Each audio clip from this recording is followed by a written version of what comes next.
रहमान रहीम। अस्सलाम वालेकुम नाजरीन, कौम आद कौन थे? दुनिया की सबसे ताकतवर तरीन कौम को अल्लाह रब्बुल इज़्ज़त ने कैसे तबाह किया और कुरान मजीद फुरकान हमीद में कौम आद के हवाले से क्या इरशाद फरमाया। कौम आद इस वक्त कहाँ मौजूद हैं, जदीद तहकीक ने किस मकाम से कौम आद के मुजस्मे दरियाफ्त किए, यही हमारी आज की वीडियो का मौजू होगा। और आज हम आपको खजूर के दरख्तों के बराबर कद और मजबूत तरीन जिसामत वाली कौम आद की इबरतनाक दास्तान सुनाएंगे। मगर वीडियो में आगे बढ़ने से पहले अगर आप हमारे चैनल पर नए हैं तो बराए मेहरबानी हमारा इस्लामिक हिस्ट्री और बिलोमोम दुनिया भर की मुनफरिद मालूमात पर मबनी वीडियोस मिलती रहेंगी। नाजरीन, बहरे अरब और बहरे अहमर के दरमियान अरब के जुनूब और शिमाल में दोनों जानिब यानी ओमान, हिजर मौत, बहरीन और मगरबी यमन तक एक वसी सहरा है जिसे सहराए अल अहकाफ के नाम से याद किया जाता है। इसे सहराए आजम अद-दुनिया और अर-रबी अल खाली भी कहा जाता है। अल अहकाफ खकफ की जमा है जिसके लुग़वी मानी रेत के बुलंद बाला और वसी अरीज टीले के हैं। इस बयाबान सहरा में सफर करना तो दूर की बात, इसके अंदर कदम रखने का भी तसव्वुर नहीं किया जा सकता कि मौत की इस वहशतनाक वादी की जानिब रुख करना खुदकुशी के मुतरादिफ है। यही वजह है कि मकामी बद्दुओं से लेकर मुहिम जू सयाहों तक कोई इस सहरा के करीब जाना पसंद नहीं करता।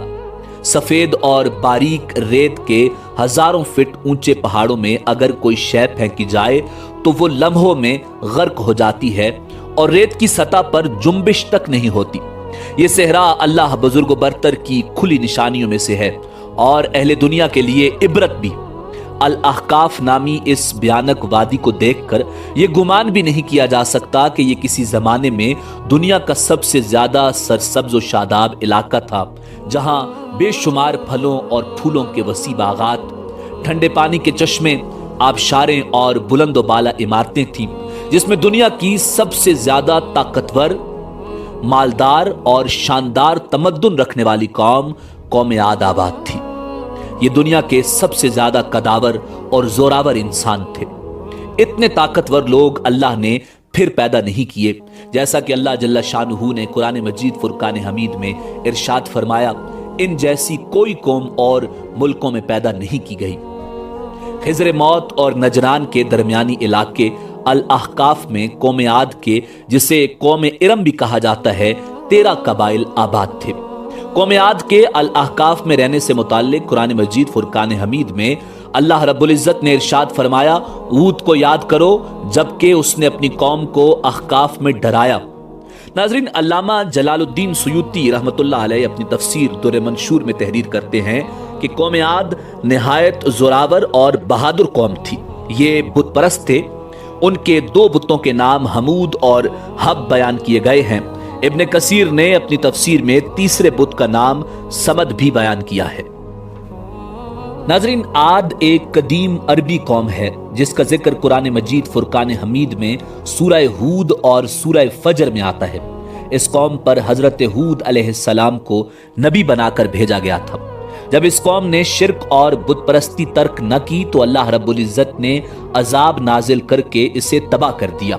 इस कौम के तज़किरे को कहानी समझा जाता था, मगर इसी सदी में इसके मरकजी शहर इरम, अरबी में इरम-ज़ातिल इमाद और अंग्रेजी में उबर, वाबर और इरम के आसार बरामद हुए हैं, जो अर-रुबा अल-खाली के उस हिस्से में है जो आजकल ओमान में शामिल है।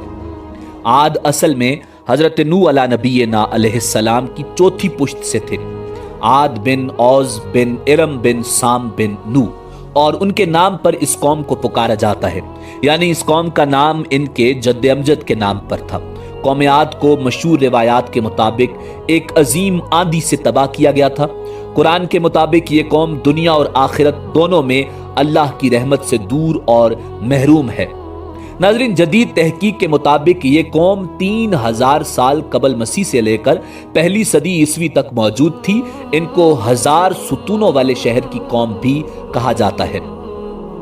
नाज़रीन, हजरत हूद अलैहिस्सलाम एक तवील अरसे तक अपनी कौम को वाज़ो नसीहत करते रहे।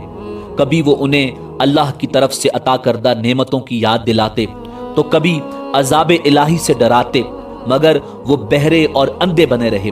تاریخی کتب میں ہے کہ حضرت ہود علیہ السلام مسلسل 50 سال یا اس سے بھی زیادہ درس و نصیحت میں مصروف رہے۔ قوم عاد کے 13 قبائل میں سے لقمان اور خلجان نامی قبائل نہایت طاقتور تھے اور انہیں حکمران کی حیثیت حاصل تھی۔ حضرت ہود علیہ السلام نے جب دعوت حق دی اور کفر و شرک چھوڑ کر ایک اللہ کی بندگی کی طرف بلایا تو لقمان قبیلے نے سخت مزاحمت کی اور حضرت ہود علیہ السلام کے دشمن ہو گئے۔ اس کے برعکس دوسرے قبیلے خلجان نے حضرت ہود علیہ السلام کی باتوں پر غور و خوض کیا اور ان میں سے اکثر جلد ہی آپ کی دعوت کو قبول کر کے ایمان لے آئے۔ حضرت ہود علیہ السلام نے اپنی قوم کو رائے حق پر گامزن کرنے کی ہر ممکن کوشش کی، مگر قوم نے ان کی دعوت قبول کرنے سے انکار کر دیا تو بالآخر انہوں نے بارگاہ الہی میں مدد کے لیے دست دعا دراز کیے، جسے قرآن کریم نے یوں بیان کیا۔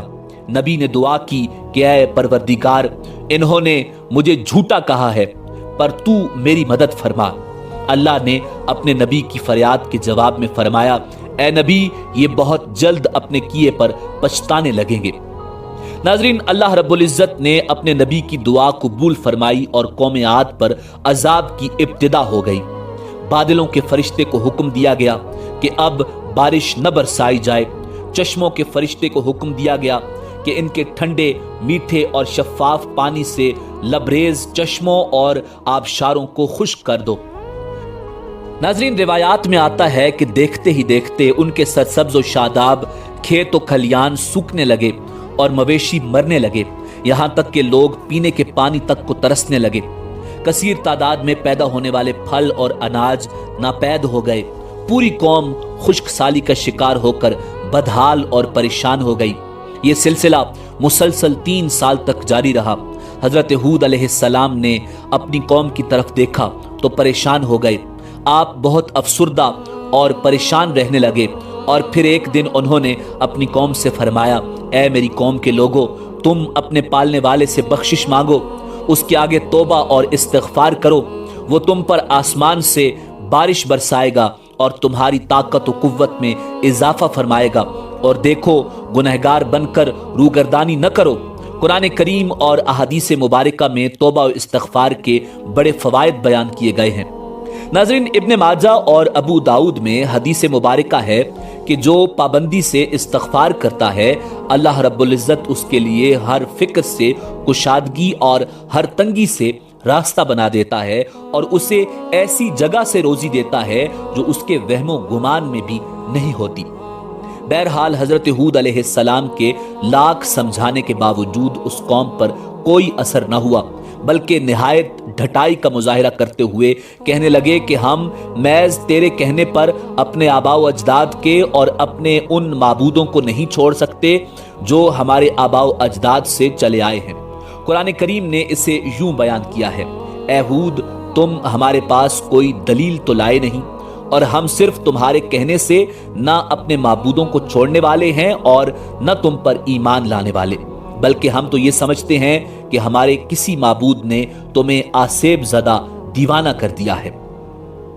ناظرین، عذاب الہی کے ابتدائی مراحل میں خشک سالی نے قوم عاد کی حالت ابتر کر دی۔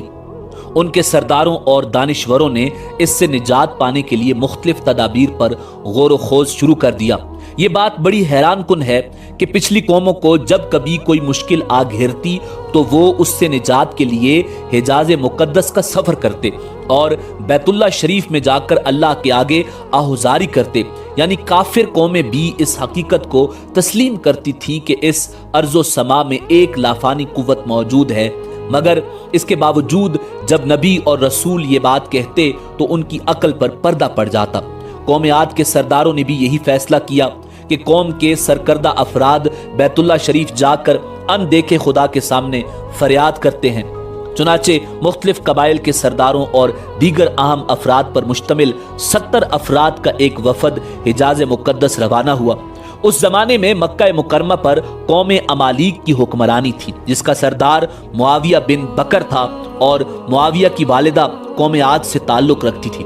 वैसे भी मुआविया बिन बकर कौम आद की शान व शौकत से बड़ा मरगूब था, चुनाचे उसने वफद की बड़ी खातिर मदारत की और उसे बड़े इज्जत व एहतराम से अपने यहाँ ठहराया।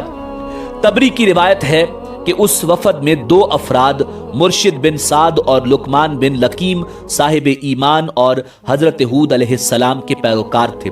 गालिबन उनका ताल्लुक कबीला खलजान से होगा। उन दोनों के अलावा बाकी सब काफिर और बुत परस्त थे।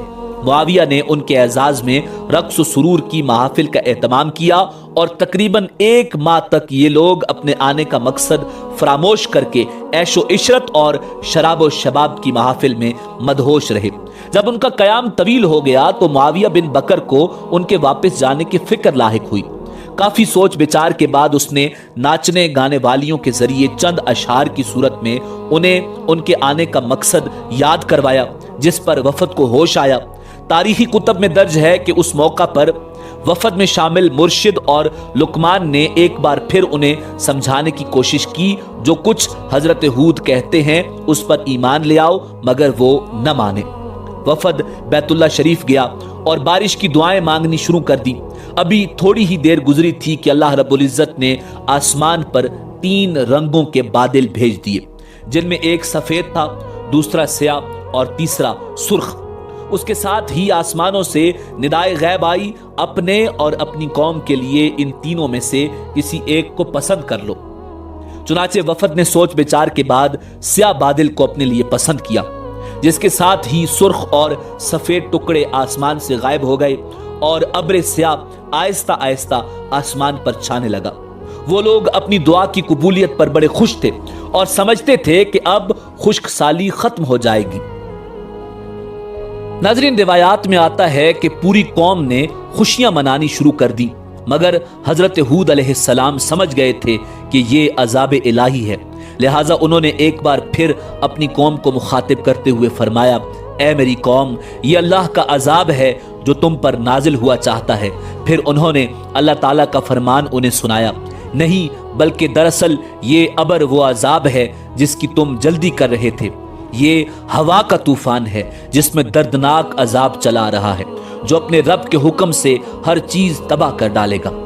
नाज़रीन, हदीस शरीफ में आता है कि अम्मा आयशा सिद्दीका रजी अल्लाह ताला अन्हा ने हुजूर नबी करीम रऊफुर रहीम सल्लल्लाहु अलैहि वसल्लम से पूछा, या रसूलुल्लाह सल्लल्लाहु अलैहि वसल्लम, लोग तो बादल देखकर खुश होते हैं कि अब बारिश होगी, मगर आपके चेहरे पर इसके बरक्स तशवीश के आसार नजर आते हैं। आप सल्लल्लाहु अलैहि वसल्लम ने फरमाया, आयशा, इस बात की क्या जमानत है कि इस बादल में अजाब नहीं होगा? जबकि एक कौम हवा के अजाब से हलाक कर दी गई थी, उस कौम ने भी बादल देखकर कहा था, ये बादल है जो हम पर बारिश बरसाएगा। नाज़रीन, रिवायात में आता है कि कौम आद ने उस अजाब को बसूरत बादल अपनी बस्तियों की तरफ आते देखा तो कहने लगे, ये तो बादल है, हम पर बारिश करने वाला है। कुरान करीम में है कि अल्लाह रब्बुल इज्जत ने तेज आंधी का ये अजाब 7 रातों और 8 दिनों तक मुसलसल जारी रखा। आंधी ने किसी एक को भी न बाकी छोड़ा। ये हर एक के पास पहुंच गई। गारों के अंदर, पहाड़ों, घाटियों और चोटियों, घरों, महल्लात और किलों के अंदर सबको फना कर डाला। इब्न उमर रजी अल्लाह ताला अन्हो से मरवी है कि नबी करीम रऊफुर रहीम सल्लल्लाहु अलैहि वसल्लम ने इरशाद फरमाया, वो आंधी जिसके जरिए कौम आद हलाक की गई, अल्लाह ने उन पर अंगूठी जितनी जगह की मिसल हवा खोली थी। बस वो हवा पहले देहात में गई और वहां के लोगों और मवेशियों और मालों को उठाया और आसमान और जमीन के दरमियान ले गई। अल्लाह ने उस खौफनाक आंधी से हजरत हूद अलैहिस्सलाम और उनके साथियों को महफूज रखा और उन्होंने खतीरा नामी एक बस्ती में पनाह ली, जहां अजाब उन तक नहीं पहुंचा और वो अमन व सुकून से रहे, और बाकी पूरी कौम अल्लाह रब्बुल इज्जत ने तबाह व बर्बाद कर दी। नाज़रीन, अल्लामा तबरी की बाज रिवायतों में है कि हजरत हूद अलैहिस्सलाम की उम्र 150 साल थी। आपको 50 बरस की उम्र में नबूवत अता की गई। 50 बरस तक कौम को वाज़ो नसीहत करते रहे। कौम की हलाकत के बाद मजीद 50 बरस तक जिंदा रहे और अहले ईमान को वाज़ो दर्स फरमाते रहे। تاریخی کتب سے پتہ چلتا ہے کہ حضرت ہود علیہ السلام کا مزار حجر موت کے ایک مقام پر ہے جہاں عرب کے مختلف حصوں سے ہزاروں کی تعداد میں لوگ جمع ہوتے ہیں، اگرچہ یہ قبر تاریخی طور پر ثابت نہیں۔ ناظرین، اسی امید کے ساتھ اجازت دیجیے کہ آپ کو ہماری ویڈیو پسند آئی ہوگی۔ ملتے ہیں بہت جلد ایک نئی تاریخی، تحقیقی اور معلوماتی ویڈیو کے ساتھ۔